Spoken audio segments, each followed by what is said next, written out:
শুভ সকাল প্রিয় শিক্ষার্থীরা, আশা করি সবাই ভালো আছো এবং সবাই নিরাপদে ও সুস্থ আছো। তোমাদের পদার্থ বিজ্ঞান বইয়ের পঞ্চম অধ্যায় পদার্থের অবস্থা ও চাপ এই বিষয়ের উপরে গতদিনে আমি একটি ক্লাস নিয়েছিলাম। তোমরা দেখেছো, সেটা আশা করি উপকৃত হয়েছ। তো যতদূর আমরা এগিয়েছিলাম তার ভিতরে যেগুলো ছিল, চাপ বলতে কি বুঝি, প্লবতা কি, তারপরে আর্কিমিডিসের সূত্র কি, বস্তু কেন ভাসে বা কেন ডোবে, এইসব। আজকে ঠিক তার পরে থেকে যেটা শুরু করতে যাচ্ছি সেটা তোমরা লক্ষ্য করলে পাবা, এখানে আমি টপিকসে লিখে রেখেছি প্যাসকেলের সূত্র, বাতাসের চাপ, টরিচেলের পরীক্ষা, বায়ুর চাপ ও আবহাওয়া, স্থিতিস্থাপকতা, পদার্থের চতুর্থ অবস্থা। এই কয়টি বিষয় আলোচনা করব। আশা করি সবাই ধৈর্য ধরে তোমরা ক্লাসটি উপভোগ করবা, সঙ্গে জ্ঞান অর্জনও করবা। আমি একটা কথা বলে রাখবো, ক্লাস দেখার সঙ্গে সঙ্গে তোমরা খাতা কলম এবং বইটি খুলে রাখবা। বইও দেখবা, কানে শুনবা এবং খাতাতে নোট করে রাখবা। তাহলে হবে কি, একসঙ্গে তোমাদের লিস্টটা রেডি হয়ে যাবে, সাজানো গোছানো পড়া হবে। যাই হোক, চলে যাচ্ছি আমরা আলোচনায়। প্যাসকেলের সূত্র। প্যাসকেলের সূত্রটা ঠিক এমন: একটি আবদ্ধ পাত্রে তরল বা বায়বীয় পদার্থের ওপরে চাপ প্রয়োগ করলে সেই চাপটি তরল বা বায়বীয় পদার্থের সর্বত্র সঞ্চারিত হবে এবং সমভাবে যে আবদ্ধ পাত্রটি আছে সেই পাত্রের দেয়ালে লম্বভাবে ক্রিয়া করবে। তাহলে আমরা যদি এই বিষয়টি ছবির মাধ্যমে দেখি কেমন লাগবে? মনে করো এটা একটি আবদ্ধ পাত্র, এখানে আমার একটা পিস্টন আছে, এখানে একটা আছে, এখানে একটা আছে এবং এখানে একটা আছে। এখন আমি এই পিস্টনগুলোর নাম দিলাম। এই ক্ষেত্রফলের মনে করো যে এটা ক্ষেত্রফল A1, এটা A2, এটা A3 এবং এটা A4। তো এই প্রথম পিস্টনের উপরে যদি আমি F1 পরিমাণ বল প্রয়োগ করি, ঠিক আছে, এই বলটা কি করবে? পাত্রের ভেতরে আবদ্ধ থাকা তরল বা বায়বীয় পদার্থের ভেতরে সর্বত্র সঞ্চালিত হবে। এই বলটা সঞ্চালিত হওয়ার পরে কি করবে? সেই বলটা পাত্রের গায়ে লম্বভাবে ক্রিয়া করবে। তাহলে লম্বভাবে এই বলটাকে তুমি যদি মনে করি এখানে এই পাত্রের, এই আবদ্ধ পাত্রে একটা স্পর্শক কল্পনা করবা। কল্পনা করলে এখানে লম্ব হইতে যে রেখাটা পাবো, তাহলে এই লম্ব বরাবর ক্রিয়া করবে। ঠিক তোমরা যেভাবে দেখতে পাচ্ছ, এটা এসে এইভাবে ক্রিয়া করবে, এটা এইভাবে ক্রিয়া করবে, এটা এইভাবে ক্রিয়া করবে, অর্থাৎ সর্বত্র ছড়িয়ে পড়বে এবং পাত্রের দেয়ালে বা পাত্রের গায়ে লম্বভাবে ক্রিয়া করছে। তো এই ক্ষেত্রে আমরা আউটপুট পাবো কি? এখানে F1 বল প্রয়োগ করলে আমরা এখানে পাবো কি? F2, এখানে পাবো F3, এখানে পাবো F4। মূলত এটাই প্যাসকেলের সূত্রের ব্যাখ্যা। আর একটি ব্যাখ্যা দেওয়া যেতে পারে, সেই ব্যাখ্যাটা এরকম: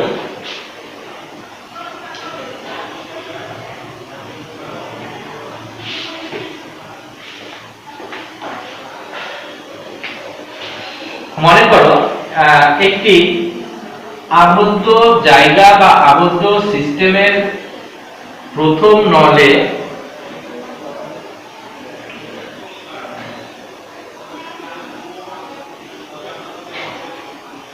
এটা একটি আবদ্ধ ক্ষেত্র। এই ক্ষেত্র কি হলো? পানি দ্বারা পূর্ণ, পানি দ্বারা পূর্ণ, ঠিক আছে। এখন এইখানে আমি একটা কি করলাম? পিস্টন রাখলাম।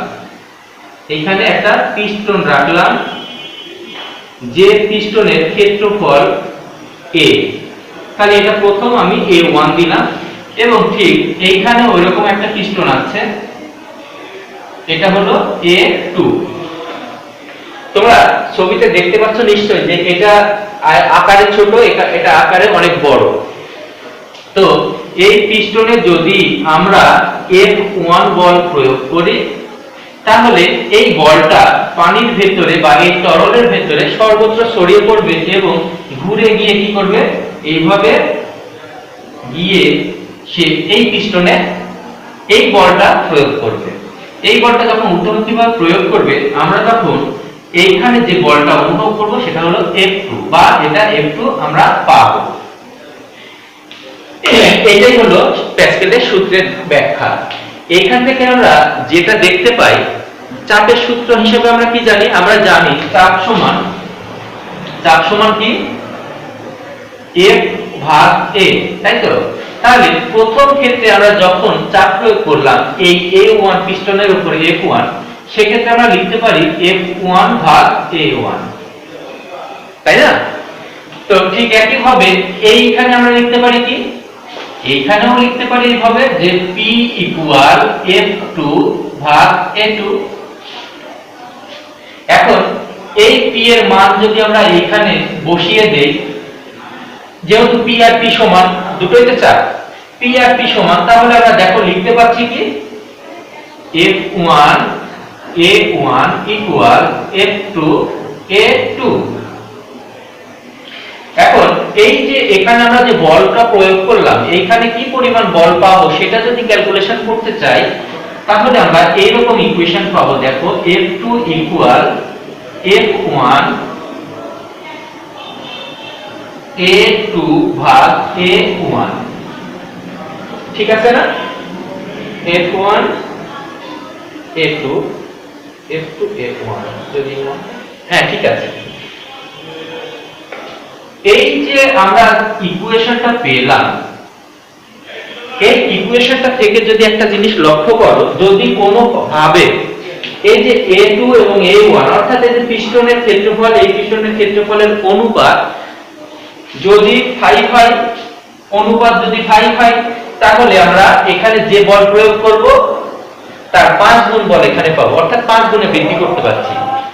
যদি এই A2 এবং A1 এর অনুপাত 100 হয়, তাহলে আমরা দেখতে পাচ্ছি F2 এর মান হবে F1 এর 100 গুণ। তাহলে F1 এ যে পরিমাণ বল দেব, এইখানে আমরা ঠিক তার 100 গুণ পরিমাণে বল পাবো।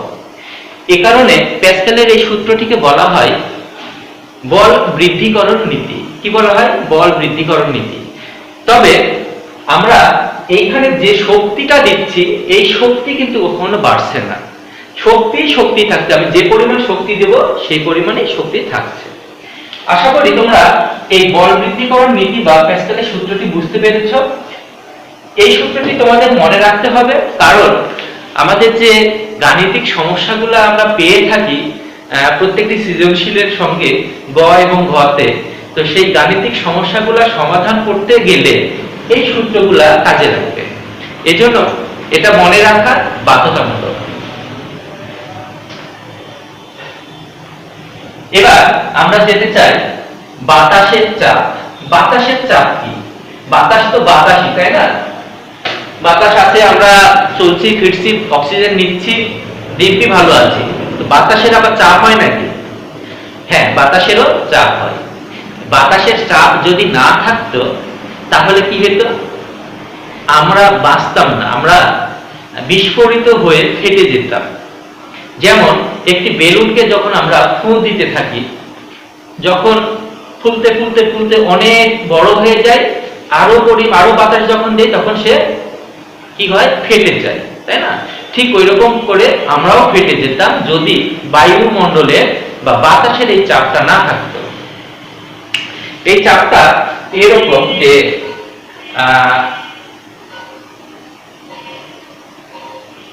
এটা ধরে নাও একটু বেলুন, আমরা বাতাস দিয়েছি, এই বাতাস বাইরে বেরিয়ে যেতে চাই, তোমরা জানোই, কারণ আমরা যখন এই মুখটা ছেড়ে দেই তখন কিন্তু বাতাস এদিক দিয়ে বের হয়ে যায়। তো মুখটা ধরে রাখার কারণে কি করে? এই বাতাসটা বের হতে পারে না, বা সে চেষ্টা করে, ঠিক তো? তাহলে যদি চেষ্টা করে, তার চাপ হবে এদিকে, চতুর্মুখী চাপ হবে না, চারিদিক দিয়ে সে চাপ দিবে। বের হওয়ার জন্য এই বাতাসটা চারিদিক দিয়ে চাপ দিতে থাকবে যে আমি ছড়িয়ে যাব। কিন্তু বের হতে পারে না কেন? পরিবেশের যে বাতাস আছে সেই বাতাসটা আবার কি করে? এই দিক দিয়ে চাপ দেয়। এই কারণে এর আকৃতিটা ঠিক থাকে, এই কারণে এর আকৃতি ঠিক থাকে। যখন বাইরের বাতাসের এই প্রয়োগকৃত চাপের তুলনায় ভেতরের চাপ বেশি হবে তখন এই পর্দাটা ফেটে যাবে, অথবা ভেতরের চাপ যখন কমে যাবে বাইরের চাপ যখন বেশি হবে তখন সে কি হবে, কুঁচকে যাবে। যেমন একটি ক্যান যদি না, আমরা যদি পেপসি খাই কিংবা মজু খাই, যে ক্যানগুলো আছে, ক্যানগুলোতে ভেতর তো বাতাস থাকে, তাই না? বাতাস থাকে, বাইরেরও বাতাস থাকে, ভেতরেও বাতাস থাকে, এই কারণে ক্যানের আকৃতিটা ওরকম। কিন্তু ক্যানের ভেতরে যে বাতাসটুকু আছে, এই বাতাসটুকু বায়ু নিষ্কাশন মেশিন দিয়ে যদি বের করে নাও তাহলে দেখবা ওটা কুঁচকে গেল, একেবারে কুঁচকে গিয়ে তার আকৃতিটা চেঞ্জ হয়ে গেল। কেন হলো? কারণ এই বাইরের বাতাসের চাপটা তাকে সংকুচিত করতে বাধ্য করেছে। এটাই হলো সেই বায়ুর চাপ বা বাতাসের চাপ। এটাকে আমরা বলতে পারি কি, এয়ার প্রেসার। কি বলবো? Air pressure. ঠিক আছে? এই এয়ার প্রেসার আমাদের বায়ুমণ্ডলে বা ভূপৃষ্ঠে এর মান হলো 10⁵ নিউটন পার মিটার স্কয়ার, অর্থাৎ প্রতি একক মিটার স্কয়ার ক্ষেত্রফলে যে পরিমাণ বল প্রয়োগ করে এই বাতাসের চাপ সেটা হলো 10⁵ নিউটন পরিমাণ। এটা সম্ভবত ৫-১০টা হাতির সমান হতে পারে, কারণ তোমরা যখন এটা লিখবা তখন দেখো কতখানি হচ্ছে, এত নিউটন। এটাকে যদি কনভার্ট করা হয় তাহলে এত নিউটন হয়। এটা দেখা যাচ্ছে 50টা হাতির সমান, 100টা হাতির সমান, 5টা হাতির সমান, তাই না? তো প্রতি একক মিটার স্কয়ার, কি বললাম? একক মিটার স্কয়ার, অর্থাৎ এই যে এটা যদি দৈর্ঘ্য হয় 1, এটা যদি প্রস্থ হয় 1 মিটার, তাহলে এইটুকু পরিমাণে যে পরিমাণ চাপ ক্রিয়েট করে, সেই চাপ ক্রিয়েট করতে যে বলটা প্রয়োগ করা লাগে সেই বলটার মান হলো 10⁵ নিউটন। বুঝতে পেরেছো? এই পরিমাণ বাতাসের চাপ প্রয়োগ করে। আমরা যখন উপরে উঠতে থাকি, তোমরা টিভিতে দেখবা যে বিমানে যারা উঠে যত উপরে যায় তত তাদের শ্বাসকষ্ট দেখা যায়। এই কারণে দেখবা বিমান সাধারণত আকাশে এই ভূপৃষ্ঠ থেকে 10 থেকে 15,000-এর উপরে যায় না। 10 থেকে 15,000 কিলোমিটারের ভেতর দিয়ে আপ ডাউন করে, 15তে যায় না, 10,000ই বলতে পারো। তো এই 10,000 কিলোমিটার উপর দিয়ে যখন যাবে তখন যে অনুভূতিটা আসবে, 15,000-এ উঠলে আরো সমস্যা হবে, তখন অক্সিজেনের পরিমাণ শূন্যের কোঠায় যাবে, শ্বাসকষ্ট হবে। তখন কি করতে হবে? অক্সিজেন মাস্ক নিতে হবে, অর্থাৎ ওইখানে বাতাসের যে ঘনত্ব বা বায়ুর যে চাপ সেটা কমে যায় ফলে আমাদের শ্বাসকষ্ট হয়, এই শরীরটা কি করতে পারে? ফেটে যেতে চায়। এই কারণে দেখবে মহাকাশচারীরা কি করে, প্যারাশুট নামে যে আবদ্ধ করে রাখে আমাদের শারীরিক যে গঠন, এটা বজায় রাখার জন্য আমরা যাতে ফেটে না যাই প্যারাশুট পরে থাকে।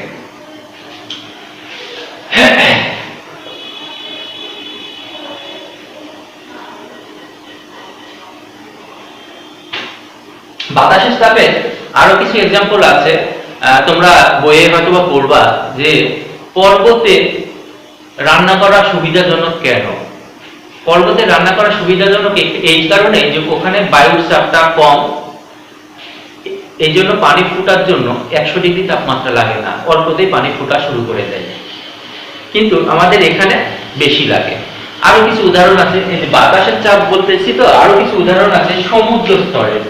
এটা যদি সমুদ্র হয় তো এইখানে মনে করো সূর্যের আলো পড়ে কি করলো, এইখানে বাতাসের যে একটি এলাকা, এই এলাকাটাকে উত্তপ্ত করে দিচ্ছে। উত্তপ্ত করে দিলে কি করলো, বাতাসের যে বায়ুর অণুগুলো আছে এগুলা ছড়াই ছিটাই গেল, তাহলে এর ঘনত্ব কমলো। অপরপক্ষে দেখা যাচ্ছে সমুদ্র তীরবর্তী এলাকায় এই বায়ুর অণুর ঘনত্বটা অনেক বেশি। তখন কি করবে, এই অণুগুলা উচ্চ ঘনত্ব এলাকা থেকে কম ঘনত্ব এলাকার দিকে প্রবাহিত হবে ইকুয়াল করার জন্য। তো ইকুয়াল করার জন্য যখন এদিকে আসবে তখন সৃষ্টি হবে কি, ঘূর্ণিঝড়। কারণ এরা খুব দ্রুত বেগে আসতে চায়। এখানে নিম্নচাপ অবস্থান করছে কারণ এখানে ঘনত্বটা কম, চাপও কম। এইখানে এই অণুর ঘনত্বটা বেশি, এ খুব দ্রুত বেগে এসে এখানে কি করবে, এইখানকার যে এই স্থান এবং এই স্থানে ঘনত্বটা ইকুয়াল করতে চাইবে। আর যখনই তারা এই মুভমেন্টটা শুরু করে দেয় তখনই দেখবা ওই হয়ে যায়, কি করে, ঘূর্ণিঝড়ের সৃষ্টি হয়। এই জন্য দেখবা রেডিও টেলিভিশনের খবরে বলে যে নিম্নচাপের সৃষ্টি হয়েছে, নিম্নচাপের সৃষ্টি হলো, উচ্চ চাপের সৃষ্টি হলো। এই বাতাসের এই চাপের ব্যবহারগুলাই এখানে মূলত করা হয়ে থাকে, বা এখান থেকেই আমরা বলতে পারি বাতাসের চাপ কোথায় কেমন। যাই হোক, এবার চলে যাচ্ছি আমরা টরিসেলির পরীক্ষায়। টরিসেলির পরীক্ষাটা কি? আমরা এতক্ষণ যে বাতাসের চাপ নিয়ে কথা বললাম, এই বাতাসের চাপটা কেমন বা কি প্রকৃতির বা কি হিসাবে আমরা এই বাতাসের চাপটাকে তোমার কল্পনা করতে পারি বা মেজারমেন্টে আনতে পারি, তারই একটা পরীক্ষা করেছিলেন কি বিজ্ঞানী টরিসেলি। সেটা করেছিলেন কবে? 1643 সালে। 1643 সালে বিজ্ঞানী টরিসেলি পরীক্ষা করে দেখেন একটি পাত্রে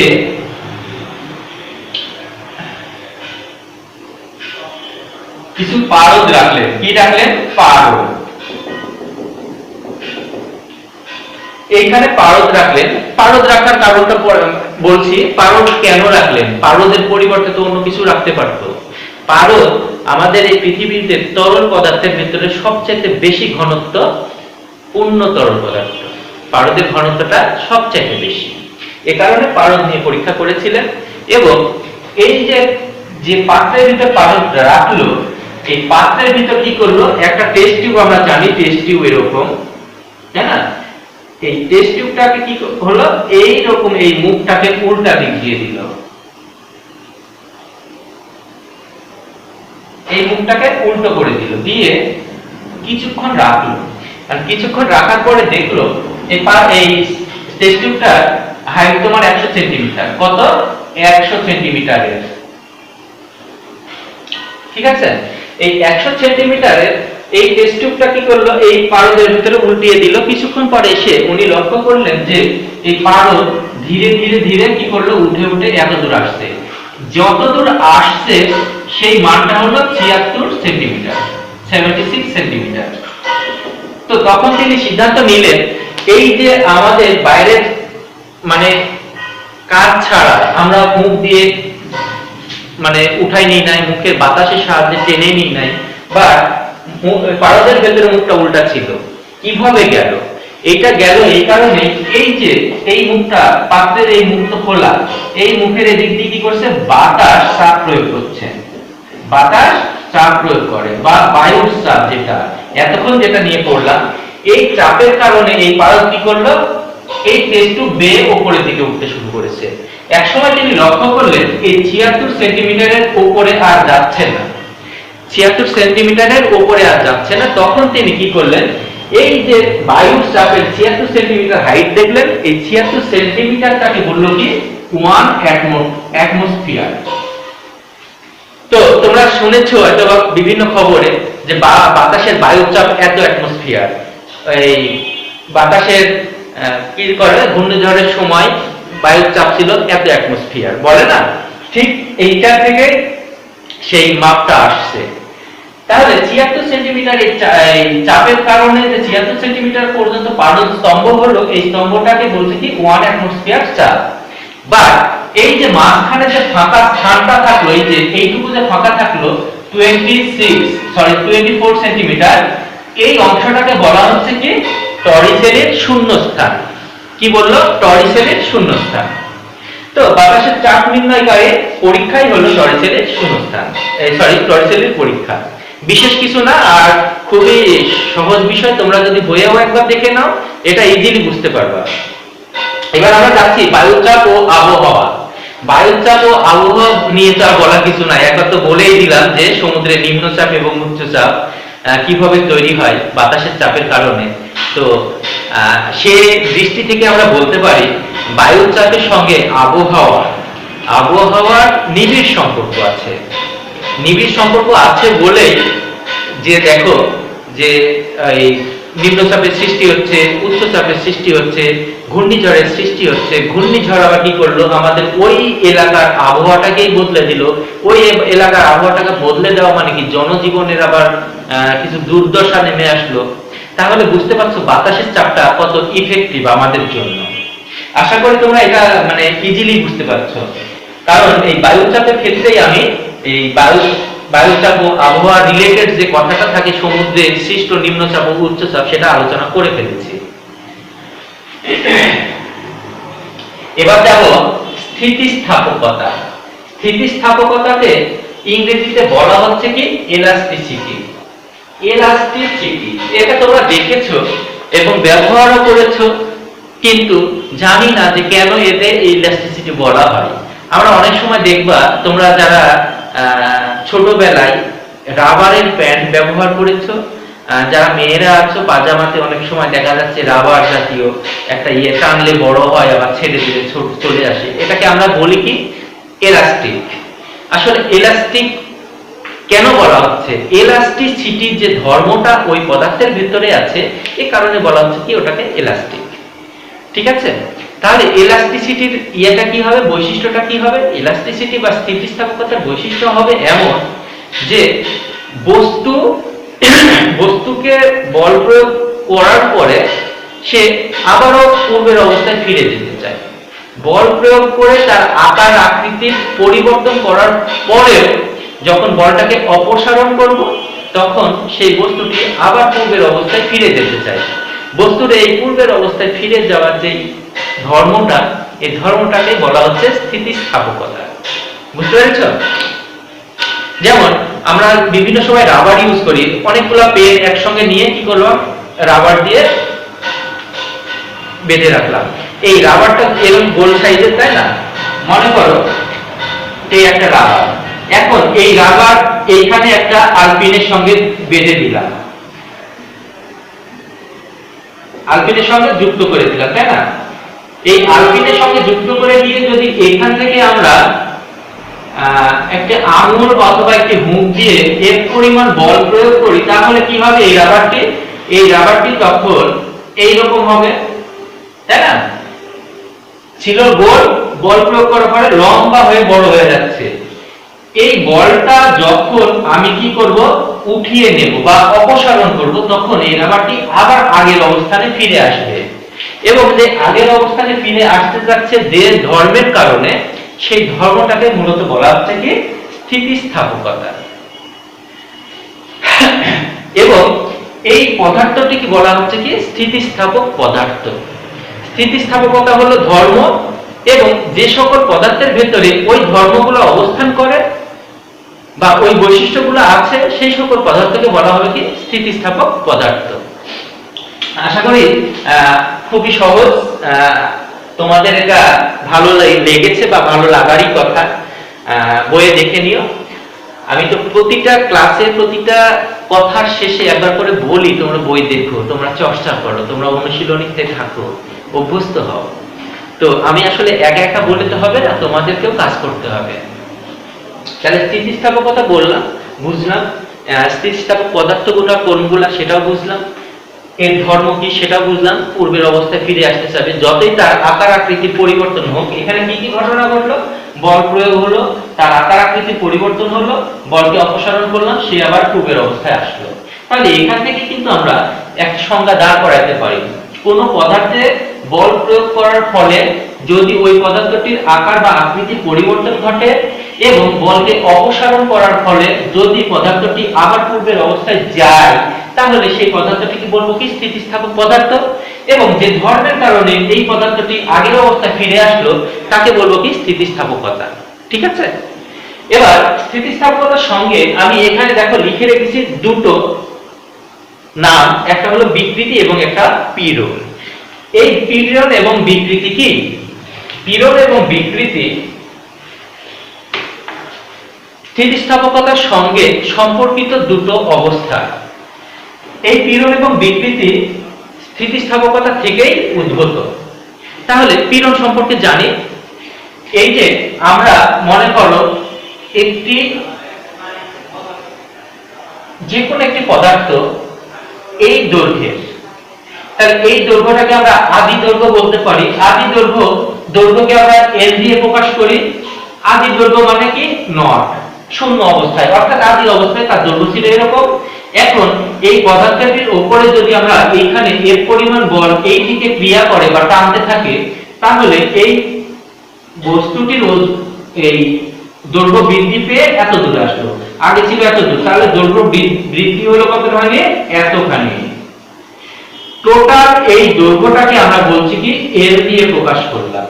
টোটাল এই দৈর্ঘ্যটাকে এল দিয়ে প্রকাশ করলাম। তাহলে দৈর্ঘ্য বৃদ্ধি কত হলো? দৈর্ঘ্য বৃদ্ধি হলো এল মাইনাস এল নট পরিমাণে, তাই না? এই পরিমাণে দৈর্ঘ্য বৃদ্ধি হলো। এখন বিকৃতি, বিকৃতিটা কি? বিকৃতি হলো, বিকৃতি সমান পাচ্ছি কি এই যে দৈর্ঘ্য বৃদ্ধি এল মাইনাস এল নট ভাগ আগেকারটা, অর্থাৎ আদি দৈর্ঘ্য। তাহলে দৈর্ঘ্য বৃদ্ধি ভাগ আদি দৈর্ঘ্যের যে অনুপাত, দৈর্ঘ্য বৃদ্ধি এবং আদি দৈর্ঘ্যের যে অনুপাত বা দৈর্ঘ্য বৃদ্ধিকে যদি আদি দৈর্ঘ্য দিয়ে ভাগ করে যে ফলাফলটা পাবো সেটাই হলো কি বিকৃতি। তাহলে বিকৃতিকে আমরা একটু সংজ্ঞায়িত করতে যদি চেষ্টা করি, সেটা কিভাবে করা যায়, কিভাবে আমরা সেই সংজ্ঞাটা প্রদান করতে পারি বা বিকৃতি কাকে বলে? আমরা তাহলে এভাবে বলতে পারি যে কোন বস্তুর উপর বল প্রয়োগ করলে বস্তুটির আপেক্ষিক যে পরিবর্তন ঘটে, কি পরিবর্তন? আপেক্ষিক পরিবর্তন। আপেক্ষিক যে পরিবর্তন ঘটে সেটাই মূলত বিকৃতি। অথবা তোমরা এভাবে বলতে পারো কোন বস্তুর উপরে বল প্রয়োগ করলে বস্তুর যে দৈর্ঘ্য বৃদ্ধি হয় সেই দৈর্ঘ্য বৃদ্ধি এবং আদি দৈর্ঘ্যের অনুপাতকে বিকৃতি বলে। ঠিক আছে? বিকৃতি ইকুয়াল এইটা, এটাও তোমাদেরকে মনে রাখতে হবে, কারণ গাণিতিক সমস্যার ক্ষেত্রে তোমাদেরকে অনেক সময় প্রশ্ন করবে, কিছু ক্লু দিয়ে দিবে, ক্লু দিয়ে বলে দিবে যে এই পদার্থটির দৈর্ঘ্য বিকৃতি কত। এখন তোমরা যদি এই সংজ্ঞাটা না জানো, এই সূত্রটা যদি না জানো, তাহলে আমরা দৈর্ঘ্য বিকৃতি বের করতে পারবো না। যেমন এখানে যদি তোমাকে বলা হয় যে কোনো একটি পদার্থের, অর্থাৎ মনে করো এইটা নাই, এইটা নাই, তাহলে বললো যে 10 মিটার একটি পদার্থের উপরে 5 নিউটন বল প্রয়োগ করা হলো, তাহলে তার এবং 10 মিটার একটি পদার্থের উপর 5 নিউটন বল প্রয়োগ করা হলো, ফলে ওই বস্তুটির দৈর্ঘ্য বৃদ্ধি হলো 2 মিটার। দৈর্ঘ্য বৃদ্ধি হলো 2 মিটার, অর্থাৎ এইটা টোটাল হবে 12 মিটার। সেক্ষেত্রে দৈর্ঘ্য বিকৃতি কত? তোমরা যদি এই সময় এই সূত্রটা না জানো তাহলে কিন্তু বের করতে পারবে না। দৈর্ঘ্য বৃদ্ধি বলে দিচ্ছে 2 মিটার, আমরা 2 বসাইলাম, আদি দৈর্ঘ্য ছিল 10 মিটার, 10 বসাইলাম, তাহলে আমাদের বিকৃতিটা অলরেডি পেয়ে গেলাম, তাই পেলাম না? ঠিক এইভাবে তোমাদের গাণিতিক সমস্যার সমাধানগুলো করতে হবে। এই কারণে আমি যেগুলো ব্লক করে দিই, যেগুলো মনে রাখতে বলি, সেই সূত্রগুলো তোমরা মনে রাখো, মনে রেখো। এবার যাবো আমরা কোথায়? পীড়নে। পীড়ন কি, তাই না? পীড়ন, পীড়ন হলো ওই যে আমি যে রাবারটা অঙ্কন করেছিলাম, এটা সেই আলপিনটা, এই আলপিনে এইভাবে আমরা বল প্রয়োগ করেছি রাবারের উপরে, এখানে বলটা ছিল, এখন এই রাবারটা আগের অবস্থায় ফিরে আসতে চাইবে, তাই না? আমরা যখন আঙুল দিয়ে এভাবে একটা রাবারকে টেনে নিই, এভাবে যদি একটা রাবারকে টানি, তাহলে তোমরা ফিল করতে পারো যে ওই রাবারটা, আমি যদি বল আস্তে করে কমাইতে থাকি তখন দেখা যাচ্ছে আমার হাতকে ওই রাবারটা সরিয়ে দিচ্ছে, তাই না? আমার বল যদি কমে যায় তাহলে রাবারটা ওই আগের অবস্থানে চলে যেতে চায় এবং আমার আঙুল সহই নিয়ে যাচ্ছে। তার মানে কি, আমার এই বলের বিরুদ্ধে আরেকটি বল এখানে ক্রিয়া করে, যেটা কিনা উল্টো দিকে, যেটা কিনা উল্টো দিকে। এই যে উল্টো দিকে যে বলটা উদ্ভূত হলো বা যে বলের সৃষ্টি হলো, সেটাই হলো পীড়ন। এই ক্ষেত্রে আমরা বলতে পারি পীড়ন সমান বা পীড়ন ইকুয়াল বলতে পারি একক ক্ষেত্রফলের উপর প্রযুক্ত বলের বিরুদ্ধে উদ্ভূত যে বল, একক ক্ষেত্রফলের উপর।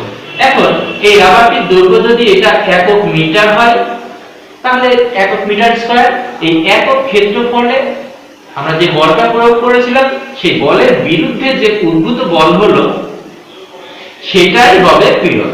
তাহলে আমরা একক ক্ষেত্রফল ধরেছি a, এটা যদি a হয় আর এই বলটা যদি F হয় তাহলে পীড়ন ইকুয়াল F ভাগ a। এইটাই বুঝতে পেরেছো? তো এই যে বলের বিরুদ্ধে বল তৈরি হলো, এই বলটাকে মূলত টান বল বলে। কি বল বলে? টান বল। এই টান বল কোত্থেকে আসলো? টান অর্থাৎ টেনশন, টেনশন থেকে টান আসছে। এ কারণে আমরা এই বলটাকে আমরা টি দ্বারা প্রকাশ করতে পারি। এই বলটাকে আমরা কি দ্বারা প্রকাশ করতে পারি? টি দ্বারা। কেন? টান বলের টি। তাহলে এই F সমান আমরা টি পেলাম, a পেলাম, অর্থাৎ পীড়ন ইকুয়াল টি বাই a। এই পীড়নটাকে কি বলেছি? এই পীড়নটা হলো এই বলের বিরুদ্ধে কাজ করা আরেকটি উদ্ভূত বল, তার মানে F equal T by a। Clear? আমার মনে হয় তোমরা খুব ইজিলি বুঝতে পেরেছো এটা। তাহলে বিকৃতি এবং পীড়নের যে সংজ্ঞা, যে ব্যাখ্যা, যে ধারণা এবং যে সূত্রগুলা সেটা পেয়ে গেলাম।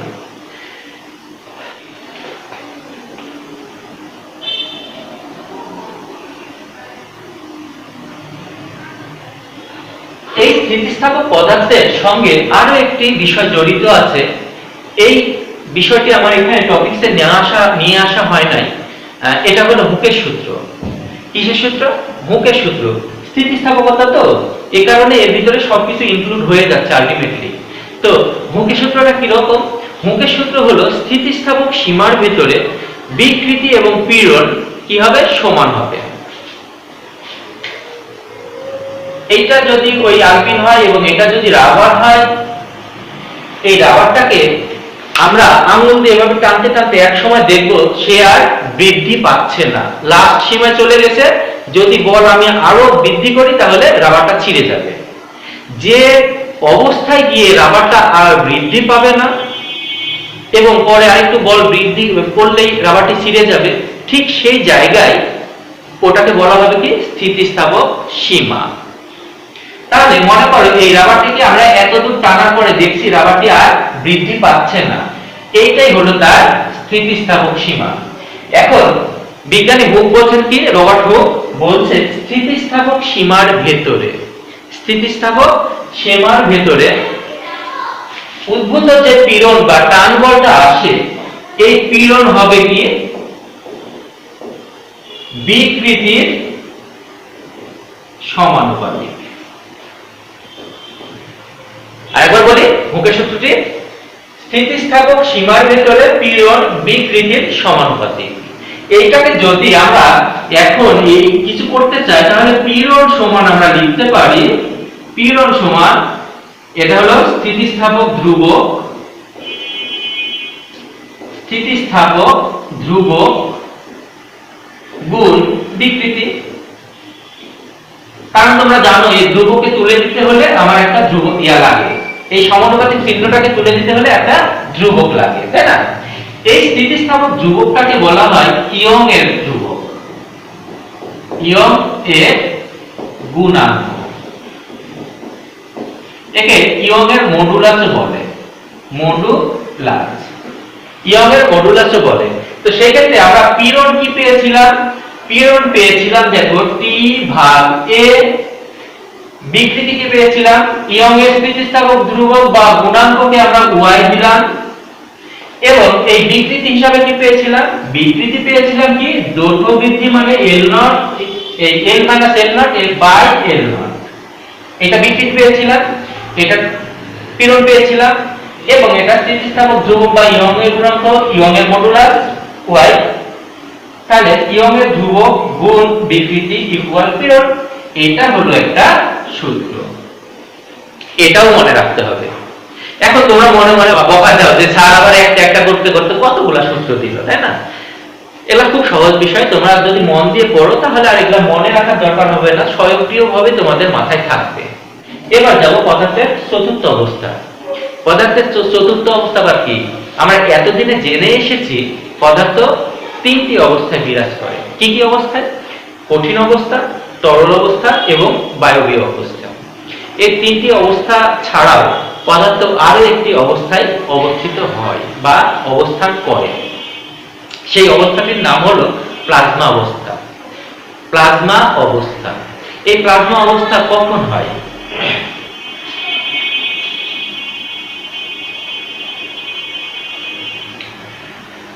পদার্থের গঠনে তোমরা দেখে এসেছো, এই মাঝখানে একটি পরমাণু থাকে কি নিউক্লিয়াস, নিউক্লিয়াসে থাকে প্রোটন এবং নিউট্রন, এবং এই চারিদিকে কি করে ইলেকট্রনগুলা ঘুরতে থাকে।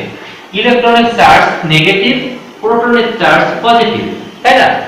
এবং এখানে যতগুলা প্রোটন থাকবে বাইরে ততগুলা ইলেকট্রন থাকবে। এই কারণে মূলত এই পদার্থটি স্থিতিস্থাপক অবস্থায় থাকে বা চার্জ নিরপেক্ষ অবস্থায় থাকে, তাই না? তো কোনোভাবে যখন এই ইলেকট্রনগুলোকে কক্ষপথ থেকে সরাই দেওয়া হয় তখন কি হয়? এ আয়নিক অবস্থায় চলে যায়, অর্থাৎ এক্সাইটেড অবস্থায় যায়, এ উত্তেজিত হয়ে যায়, এ ভারসাম্য হারায় ফেলে নিয়ন্ত্রণহীন হয়ে যায়। তাই হবে না? ছিল সে নিরপেক্ষ, নিরপেক্ষ থাকার সময় আমরা কি করলাম? ইলেকট্রনকে মুক্ত করে দিলাম। মুক্ত করে দিলে কি হলো? এখানে প্রোটনের আধিক্যতা দেখা দিল, এর ব্যালেন্স নষ্ট হলো, কারণ সমানতা থাকলো না, আয়নের দিক দিয়ে সমান থাকলো না। ফলে কি হলো? উত্তেজিত হলো, বিভ্রান্ত হয়ে গেল, নিয়ন্ত্রণহীন হয়ে গেল। এদের তখন গতি হবে কি দ্বিধাদ্বন্দ্বহীন গতি, কখন কোন দিকে যাবে তার ঠিক নাই। এই বিষয়ে তোমাদের বইয়ে গ্যাসের গতিতত্ত্ব নামে একটি কথা বলা হয়েছে। এই গ্যাসের গতিতত্ত্বটা যখন পড়ে দিবে তখন দেখবা যে এটা আরো ইজি হয়ে যাবে। এবং কেমিস্ট্রিতে তোমরা পড়েছো গ্যাসের গতিতত্ত্ব। তো এই যে অবস্থাটা তৈরি হলো, এই অবস্থাটাই মূলত তোমার প্লাজমা অবস্থা। এই প্লাজমা অবস্থা হলো কি ইলেকট্রন এবং যে আয়নিত গ্যাস, এই আয়নিত গ্যাসের একটি সংমিশ্রণিত অবস্থা। এর কোনো নির্দিষ্ট আকার আকৃতি হয় না, তবে চৌম্বক ক্ষেত্র দ্বারা বা বিদ্যুৎকে ব্যবহার করে সৃষ্ট চৌম্বক ক্ষেত্র তৈরি করে চৌম্বক আবেশের দ্বারা এদেরকে একটি নির্দিষ্ট কাঠামোবদ্ধভাবে আবদ্ধ করে রাখা যায় বা একটি আকৃতি প্রদান করা যায়। এটাই হলো মূলত তোমার সেই পদার্থের চতুর্থ অবস্থা, যা প্লাজমা অবস্থা। এর কিছু উদাহরণ তোমাদের বইয়ে দেওয়া আছে, এইভাবে ডিটেইলস কিছু দেওয়া নাই, জাস্ট তোমাদের নলেজে আনার জন্যই আর কি বলেছে যে পদার্থ তিনটি অবস্থার বাইরেও আরেকটি অবস্থায় থাকে। এই তথ্যটি সরবরাহ করার জন্যই মূলত এই টপিকটি তুলে ধরা হয়েছে। বিশেষ কিছু লেখা নাই তোমাদের বইয়ে। বিদ্যুতের যে ওই যে বিজলি চমকায়, বিজলি চমকানোর সময় প্লাজমা অবস্থা তৈরি হয়, সেটা একটু বলেছে, আর বিশেষ কিছু বলে নাই। কারণ কি এই অবস্থাটা তোমাদের 9-10 এর জন্য এতটা এসেনশিয়াল না। যাই হোক, আমরা যেগুলা শিখলাম, যেগুলা তোমাদেরকে আমি মনে রাখতে বলছি, যেগুলা মুখস্থ করতে বলছি, সেগুলা বুঝে মুখস্থ রাখবা। তার ভিতর কি প্যাসকেলের সূত্র, এটা খুব খুব খুব প্রয়োজন, মানে মোস্ট এসেনশিয়াল। বাতাসের চাপ, এটা দরকার। টর্সেলের পরীক্ষাটা অতটা দরকার নাই, তবে ওই যে 1 অ্যাটমসফিয়ার ইকুয়াল কত সেন্টিমিটার, এটা মাথায় রাখতে হবে। বায়ুর চাপ, আবহাওয়া সম্পর্ক দেখে রাখবা। বা স্থিতিস্থাপকতার উপরে যতগুলো টপিকস নিয়ে কথা হয়েছে, স্থিতিস্থাপকতা কি, স্থিতিস্থাপক পদার্থ কি, বিকৃতি কি, পীড়ন কি, পীড়ন বিকৃতি রিলেশন কি, হুকের সূত্র কেমন, এইগুলা এই স্থিতিস্থাপকতা নিয়ে যত কিছু আছে এগুলা একেবারে কোনো কথা নাই, এটা মাথায় রাখতে হবে। এটা হালকা দেখে রাখবা, তাতেই হবে। তো ঠিক আছে, তোমরা পড়াশোনা চালিয়ে যাও। দেখা হবে আবার আগামী ক্লাসে, আগামী দিনে। ততদিনে সবাই ভালো থাকবা, ঠিক আছে?